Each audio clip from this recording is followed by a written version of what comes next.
सबसे पहले भगवान भोलेनाथ के चरणों में प्रणाम करती हूँ, मेरा प्रणाम स्वीकार हो। आदि शक्ति माँ भवानी गौरा के चरणों में प्रणाम करती हूँ, मेरा प्रणाम स्वीकार हो। सभी देवी देवताओं के चरणों में प्रणाम करती हूँ, मेरा प्रणाम स्वीकार हो। आप सभी गुरु भाई गुरु बहनों के चरणों में प्रणाम करती हूँ, मेरा प्रणाम स्वीकार हो। देखिए गुरु भाई गुरु बहनों, आप लोगों के सपोर्ट से, आप लोगों के साथ से, आप लोगों के मदद से महादेव की कथा और शिव शिष्यों तक पहुंचती है। तो आप लोगों से यही निवेदन है कि आप लोग कथा को ज़्यादा से ज़्यादा शेयर करिए ताकि भगवान की कथा और शिव शिष्यों तक पहुंच सके। अगर जो आप लोग चैनल पे नए हैं तो चैनल को सब्सक्राइब कर लीजिए ताकि जो वीडियो पड़े, जो कथा पड़े, वो आप लोगों तक आसानी से पहुंच जाए। कमेंट में महादेव का नाम जरूर लिखिए। महादेव का नाम लिखने से, बोलने से सारे कष्ट दूर हो जाते हैं, सारी परेशानी दूर हो जाती है। तो महादेव का नाम जरूर लीजिए। देखिए, जब भगवान की चर्चा चल रही है, भगवान का गुणगान हो रहा है, तो उसको पूरा सुनना चाहिए। आधा अधूरा सुनने पे एक तो कोई ज्ञान नहीं प्राप्त होगा और दूसरा महादेव का अपमान होगा। तो कथा को पूरा सुना करिए। देखिए, एक गांव में एक बुजुर्ग गुरु बहना रहती थी, बूढ़े थी। वो शिव को अपना गुरु बनाई थी। उनके 2 बेटे 2 बहुएं थी। बाकी उनको काम बहुत ज्यादा करना पड़ता था। घर में का काम तो बहुएं कर लेती थी, भोजन बनाना, रसोई बनाना। पैसे रुपये काम बच्चे देख लेते थे, घर चलाने का काम दोनों लड़के कमाते थे। बाकी वो लोग गैया भैंसिया रखे हुए थे, उन लोगों के लिए चारा गुरु बहना काटना पड़ता था। जिस दिन चारा नहीं काटती उस दिन उनकी बहुएं बहुत ज्यादा उनको सुनाती थी। तो गुरु बहना को जानवरों के लिए भोजन इकट्ठा जरूर करना पड़ता था। धीरे धीरे समय बीतता रहा।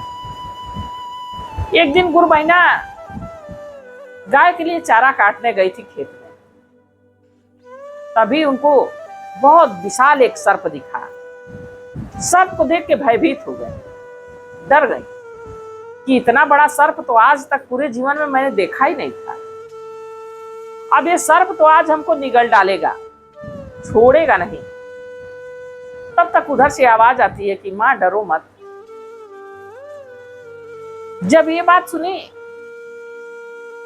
तो डरते डरते बोली कि आप सर्प देवता हैं, आप बोल सकते हैं।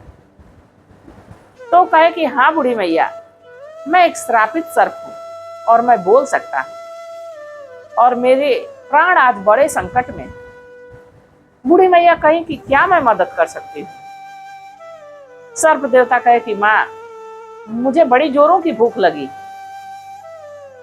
मेरे जो रक्षक थे, जो मुझे रखे हुए थे, जो मेरे पालन पोषण करते थे, उनका स्वर्गवास हो गया।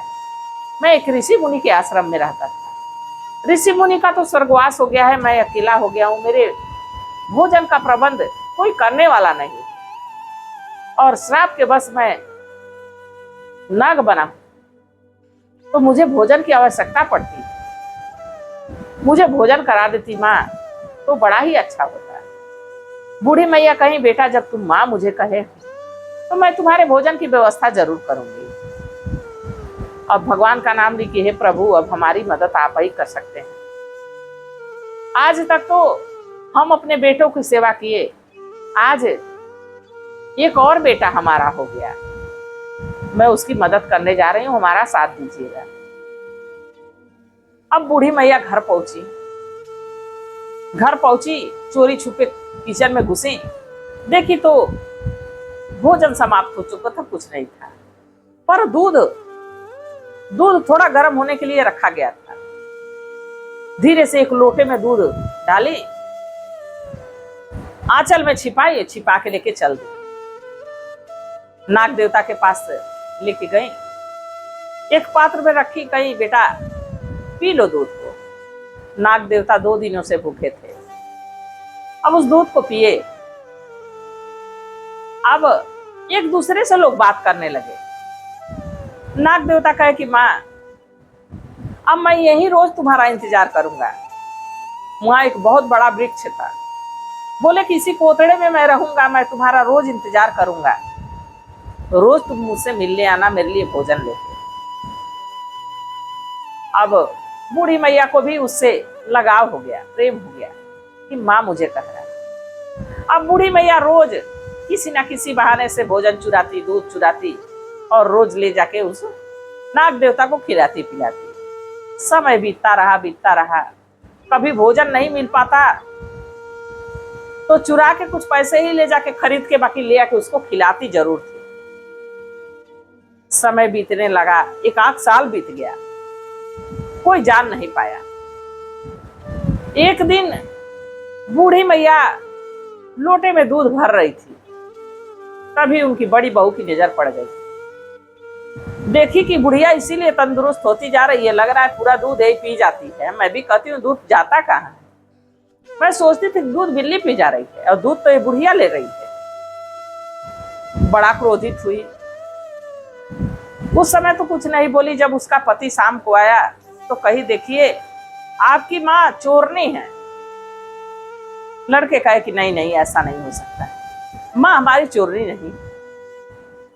कहीं नहीं, मैं दूध चुराते हुए देखी हूँ। बताओ बुढ़िया कितना दूध पीती हो तुम। अब वो कैसे बताती कि मैं एक नाग को दूध पिलाती हूँ। कहीं बेटा मुझे दूध की जरूरत रहती है, मैं थोड़ा दूध ले लेती हूँ, आखिर गाय को चारा तो मैं ही काटती हूँ ना। बेटा कहे कि माँ तुम्हें इसके लिए चोरी करती हो, तुम का घर का काम करती हो तो तुम बदले में चोरी करती हो। तुम निकल जाओ घर से, हमारे बाल बच्चे दूध पिएंगे तो बड़े होंगे और तुम दूध चुरा के पता नहीं कहाँ ले जाके बेच देती, इसलिए तुम घर में मत रहो। कही बेटा मैं अपने छाती का दूध पिला के तुमको पाली, मैं अपने शरीर से तुमको सींची हूं और आज थोड़े से दूध के लिए तुम हमको घर से निकाल रहे। लड़का कहा कुछ मैं नहीं जानता, तुमको घर से निकलना ही पड़ेगा। घर से निकाल दिए। बूढ़ी माँ रोती बिलखती उस नाग के पास पहुंची। बेटा आज तक मैं तुमको खिलाई पिलाई, अब मैं आगे तुम्हारे भोजन का प्रबंध नहीं कर पाऊंगी, मैं अब तुमको खिला नहीं पाऊंगी। सर्प देवता पूछे क्यों माँ। बूढ़ी मैया कहीं हमारे बेटे हमको घर से निकाल दिए हैं, तो मैं तुम्हारे दूध की कैसे व्यवस्था करूंगी, कैसे खाने की व्यवस्था करूंगी। नाग देवता कहे कि इसमें चिंता करने की क्या बात है माँ, जिस आश्रम में मैं रहता था चलो उसी आश्रम में मेरे साथ साथ, उस आश्रम में सब कुछ है, वहां तुमको रहने का भी ठिकाना हो जाएगा और हमारे भोजन की भी व्यवस्था हो जाएगी। अब आगे आगे नाग देवता, पीछे पीछे बूढ़ी मैया। जब आश्रम में पहुंची बूढ़ी मैया तो देखी कि सारी चीजें उपलब्ध है, अनाज पानी है, कुटिया के सामने एक गाय बंधी हुई है, वहीं पे एक सुंदर शिवलिंग स्थापित है। बूढ़ी मैया बड़ा प्रसन्न है कि यहाँ तो महादेव की कृपा से सब कुछ है। कहीं बेटा यहाँ तो सब कुछ का प्रबंध है। अब बूढ़ी मैया वहीं रहने लगी बड़ी खुशी खुशी।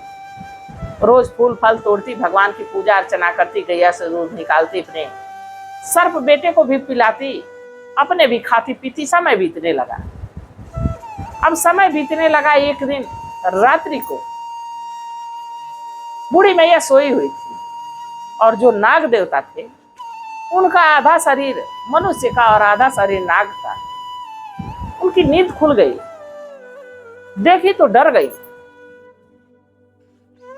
पूछी बेटा आधी शरीर तुम्हारी मनुष्य की हो गई है और आधा सर्प का। कहे मां मुझे बहुत पीड़ा हो रही और डरो मत, मैं श्राप की वजह से, एक नाग नागिन के श्राप की वजह से सर्प बना हुआ था। मैं गर्भ में था तो एक जोड़ा नाग और नागिन एक दूसरे से मिलन कर रहे थे, तो हमारे पिताजी उनको डंडे डंडे मार दिए, कुछ कुछ के मारे। तो नागिन श्राप दी कि जैसे तुम हमारे जोड़ खाते समय हमारे प्राणों को ले रहे हो, तो तुम्हारे पत्नी के गर्भ में जो बच्चा पैदा होगा वो सर्प ही होगा। तो मैं सर्प हो गया बाकी पिताजी हाथ पैर जोड़ने लगे तो नागिन कही कि अब तो मैं श्राप दे चुकी हूँ, वापिस नहीं हो सकता है। बाकी चलो 21 साल के बाद तुम्हारा लड़का सर्प से मनुष्य बन जाएगा। तो जब मैं पैदा हुआ, हमारे पिताजी राजा हैं, हमारी माँ रानी। जब मैं पैदा हुआ तो हाहाकार मच गई। पिताजी हमको जंगल में लाके छोड़ दिए, और जब जंगल में छोड़ दिए तो एक ऋषि मुनि देख रहे थे। ऋषि मुनि कहे कि मैं इस सर्प को अपने पास ले जाऊंगा। मेरे पिताजी सारी बात बताए। ऋषि मुनि कहे कि जैसे आपका बेटा 21 साल का हो जाएगा, मैं आपको सौंप दूंगा। और भगवान को मंजूर किया था।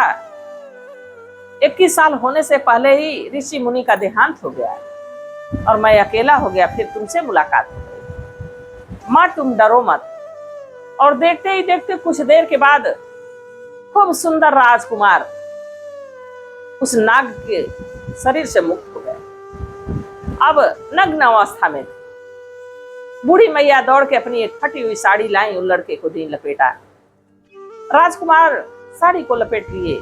इसके बाद कहे, माँ अब हम लोगों को हमारे राज्य चलना चाहिए। बूढ़ी मैया पूछी कि कैसे जाओगे, कैसे जानते हो कि कौन राजा तुम्हारे पिता है? राजकुमार कहे कि ऋषि मुनि जरूर कहीं ना कहीं कुछ लिख पढ़ के रखे होंगे।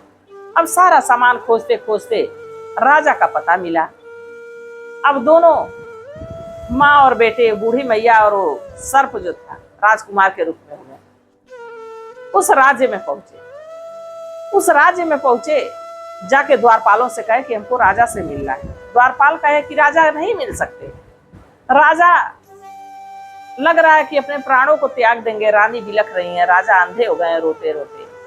अब राजा जीवित नहीं रहेंगे, कुछ ही क्षणों के मेहमान हैं, क्योंकि 21 साल 1 दिन हो गया है और उनका बेटा ठीक 21 साल के बाद लौटना था और आज तक लौटा नहीं।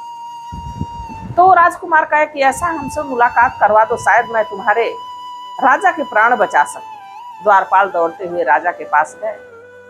राजा से बताया कि दरवाजे पे एक महिला, बूढ़ी सी महिला और एक लड़का आया हुआ है। राजा सोचे कि कोई भिक्षुक होगा। राजा कहे कि ठीक है, बुला दो। जब राजकुमार अपने पिताजी के पास, अपने माँ के पास पहुंचे तो कहे, पिताजी ऋषि मुनि इस दुनिया से जा चुके हैं और मैं सर्प योनि से मुक्त होकर आपके पास आया। जब ये बात राजा सुने, रानी सुनी तो उनकी खुशी का ठिकाना नहीं रहा। फिर वो राजकुमार कहे कि देखो माँ, तुम माँ हमारी तो हो, जन्म दी हो, जन्म के बाद ही तुमसे जुदा हो गया था। इसके बाद हमको पालने पोसने वाली ये हमारी बूढ़ी माँ, तो इसलिए तुमसे ज्यादा हक मैं इनको देता हूं। आज से इस राज्य में ये भी राजमाता के रूप में रहेंगे। राजा रानी बड़ा प्रसन्न थे। कहे ठीक है बेटा, तुम जैसा कहो, तुम लौट आए यही हमारे लिए काफी है।